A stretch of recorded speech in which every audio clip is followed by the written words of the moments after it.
aad iyo aad ay u mahadsantahay sheekhiina midooyinkii u dambeeyay waxa lagu arkayay baraha bulshada gaar ahaan aalada TikTok inta badan dhalinyarada ay ku soo bandhigaan waxyaalo aan fiicneen maxaa kugu dhaliyay in aad aaladaas ku soo biirto adigoo culimada kamid ah iyo tuuladan la yiraahdo TikTok dadka ku fasahaadeen dhalinyarada ku fasahaaday anaga goobaan lahayn goobo waxbarasho goobo waxa leeyahay madaaris waxa leeyahay masaajido aan dhalinyarada kula kulmi jirnay barihii dambe waanu ka weynay in yar uga siibteen أنا كما هرو ماشيري وان راديا ودوين كانوا يستاجا ميلوهدا وقتها قولي أشهد مركز دم على شيء دتك عن جوبه إني وحبر الشكوين إني تولدن كل حمقيين ورتولدوا معي هاي تولدوا على هذا تيك توك جيبا مركز كم قالي كررنتي تيك توك عنوان له جرا عنوان كذا اللي يقعوي وفري اللي قالي رنتي مركز يقول حركينا أبي أولياء بينه مع حالي الشيخ محاصو علي marka laakiin markii dambe way arkeen wanaagii tuuladii sidan u yara ifiyay ilaahay yaani diintiisii ilaahayna uu garab galay ayaa waxay yaraaheen waqtigii ugu fiicnaa ayuu Kenyawi soo galay tuuladan marka waxa ugu dhaliyay waa dhalinyaradeenii oo ku habowday wiilashii iyo gabdhihii fasahaadkii marka sidaas ay keentay inaan daba socdo maxaa yeelay diin baan wada daawo ah dadkana waa xanuunsan yihiin daawadii marka meesha ay geysay marka aad soo gashay maxaa caqabad aad kala kulantay caqabadaha ugu horeeyaba waxay ahaayeen ilinkii tuulada markaan furtay oo ay ugu dhaxarkeen baa waxay yiraaheen war sheekhiya soo waalay wariyaa keenay halkan waxay ogsoon yihiin tuuladan inay tahay tuulo fasaad bas markaas markay arkeen inaan ilaahay ku xirayo qalbi wanaagsan aan ku imid colaad aanan wadanin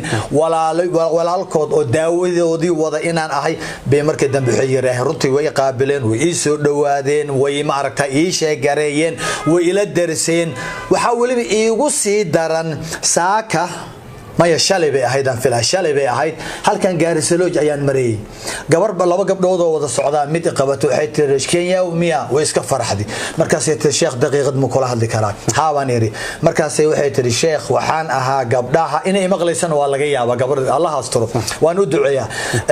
وحيت قبلها وقدران ماشي فساد كودي دي ماشي كل حواشي أيان أها مركز الشيخ مركي أتصوج شيء أن أركي سدد إلى إنه وحرس سدد نوجنا حيسد سدد نوجع عشاء أيام بحالكي جوجيي مركز أنا لك أفتما وحائري مياد اسكو روحي جرتي قبل ويلميسي waxaad garanaysaa inaan raali ka ahayn waxaan balaay keep going qoladayso waalan oo inkaar qabta umba yaani ka waalaysa maahane gabadha raali kama waxay tiri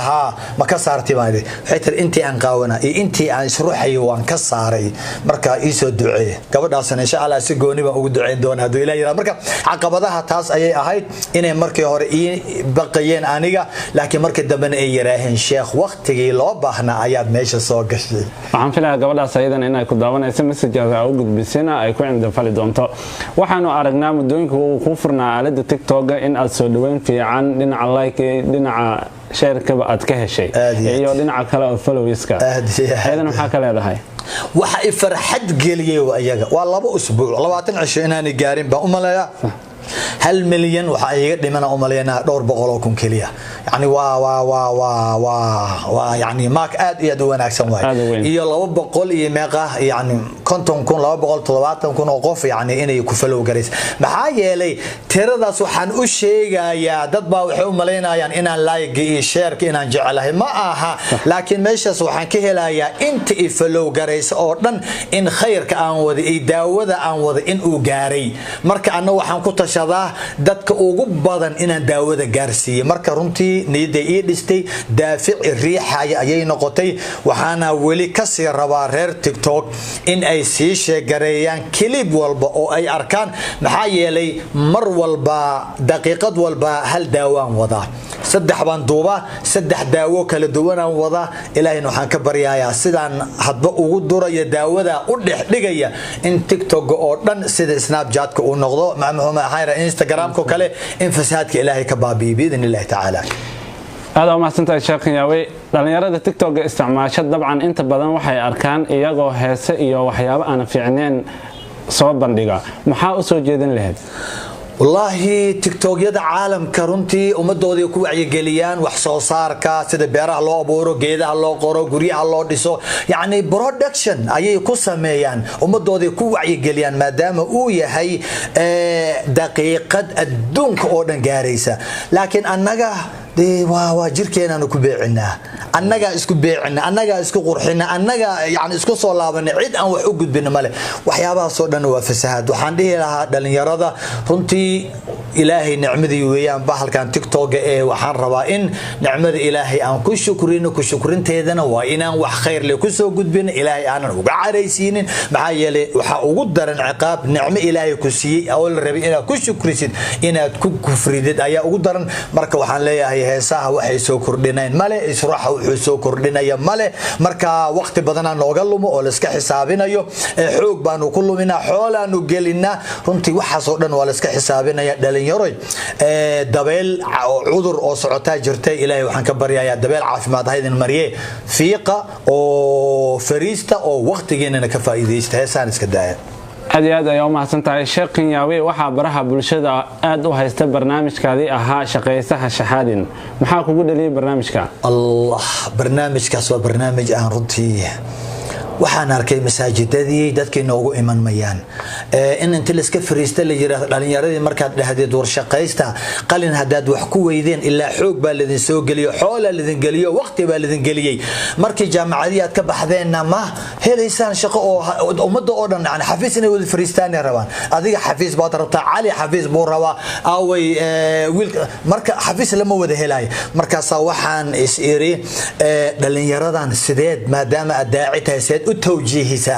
aad ma aragtay markaas waxaan gartay aan u sheegay in muruqa oo la maalo oo gacmo wax laga qabto uu ka horeeyay qalin wax lagu qabto qalinka goornay rasuulku lagu soo dajiyay 40 jirkiisii ayaa lagu soo dajiyay laakiin muruqiisa goormo bilaabay wuxuu bilaabay 8 jirkiisii 8 sano soo jiro ari raac jirin ganacsi buu sameyn jiray marka dhalinyarada inaan u sheego muruqa iyo in gacanto la maalo ay ka horeysay qalinka inay ka horeysay marka hadii aad dhahdid war gacmaha maala oo dhulka qoda oo beeraha qoda oo badda gala oo geedaha qora oo qoriyeysta oo badda malayga beeraha tuma waxay ku leeyihiin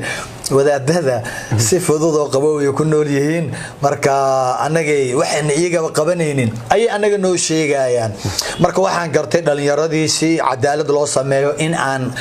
majaal walba iyo shaqo walba oo aan dhiirigelinayo in aan dharkeedii xidho waxaana ka bilaabay runtii halkan in aan hadaan hilib qalaayo kale kawaan aan dhalinyarada ku dhiirgelina in aniga xoolaha qalo dharkay xidho dhigi dhex galo wixii jarjaro hadaan tima jaro iyo maadaama dhalinyarada ay shaqada fiican tahay in aniga timihii jaro inta baashi abaronkay xirto makiinadii jarraq aan kadib meeshii aan ka hadlo haday bir la tumaay ay tahay hadba majaal walba inaan dhex galo marka dhalinyaradaas in aan si qalbi furan aan u dhiirigeliyo oo ay iyagan u shaqaystaan taas runtii ugu dhalisay aan wehel ugu noqdo meel walba ay ku joogan markaa kugu horeeyay barnaamijkaas shaqaysaha shahaadin ma waxa ka bilowday dalka Kenya ama inta mudooyinka dambe Soomaaliya joogto shaqaysaha shahaadin ee Nairobi aan ka bilaabay halkan masaajidka Abu Bakar hortiisa kawaan ku yaala wiilasha waxaan ku horeynay yahow dhalinyaradeenii runtii way xishoonayaan inay hilib qalaan way ka xishoonayaan waana shaqo lagu liibaanay waana shaqo xalaal ah shaqo ay ku barakoobayaan mustaqbal ay ku dhisanayaan ee waxaan rabaa in aan sameeyo iyagoo ila yaaban waa galay abronkii baan xirtay anigoo baashidii lafihii garaac ayo hilibkii jeexayo cabirayo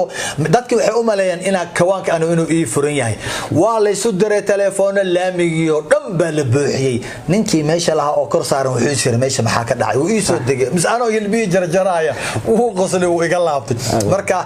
halkaan aan ka bilaabay timjaraha waa hoostan halkaan to alifka ayuu ahaa labada san inta ku sameeyay kadibna Kismaayo ayaan u gudbay Kismaayo intii kale aan ku sameeyay intii kalena Muqdisho aan ku sameeyay marka meeshii ugu horeysay ee barnaamijka la yiraahdo shaqaysaha shahaadin aan ka bilaabay halkaan ay ma jirtaa wax caqabada ama dhaliil aad kala kulantay aad iyo aad runtii inta horta hambaliyada iyo tahniyada iyo inta bogaadinaysa ayaa aad u badnaa gabdho markaan wadadan dheer gaarisay Lodge Yare Plaza yani First Avenue Somaha gabdho warata ah oo marka meesha aan soo maray marada isku qarin jiray oo aanan ku qanacsaneen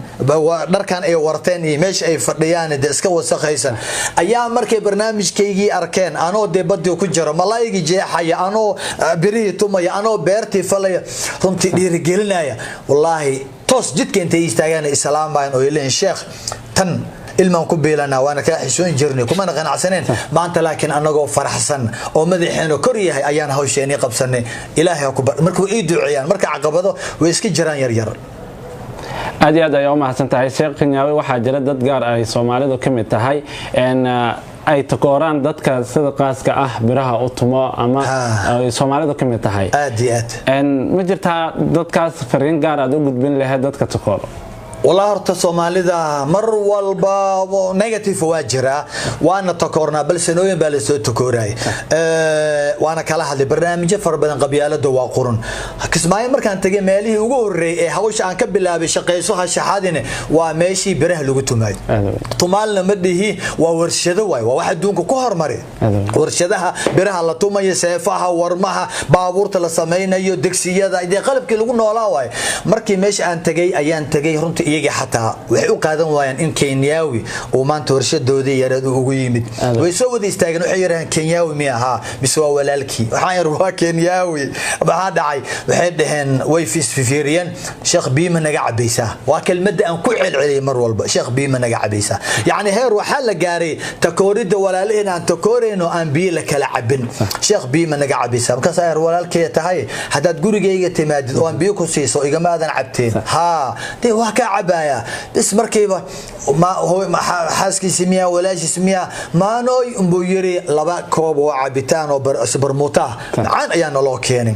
وان عبي إنكستو دي أنك حمو دي ويلكي كله ويري ما يمر بأني ويري إنه صن أونين ولا جيابا يعني ضدك وناقم بالوجتهما لكن أنا جمر كان عبي بوحن إري بيها إن أنا عبي كله هو ميمان ما أنت وحن أوي من دولار كيباتها واكو جعل هاي ورشد هذا ير إن نحفريستو شقدا شرفت له runtii ilaahay kaaga kaafiyay inaad gacantaada hooseyso inaan kula fariisto dabka kula shido birta gelino ku garaaco dhiiri geliyo garabkaaga inaan maanta fariistaan rabaa uu iska ooyay wiilkii ya wuxuu yiri ma sameynaysaa haaba yar maxaan sameyn waayay maxaan ku diyaariyaa kan ii diyaari waan baxay malaha wuxuu u maleynay inaan imanin subax damban ku soo laabtay markaasaan la fariistay waaba la yimid meeshii daawashay noqotay yani Kenyaawi oo barihi tumaaya يعني مركا أنا وحارة إن هرمود ونقضه والله بريه وان لطمي وان سلامي ودي رجلي آد نرمتي وأفرحين مركا بكي رسولك وحولي صلوات الله والسلام عليه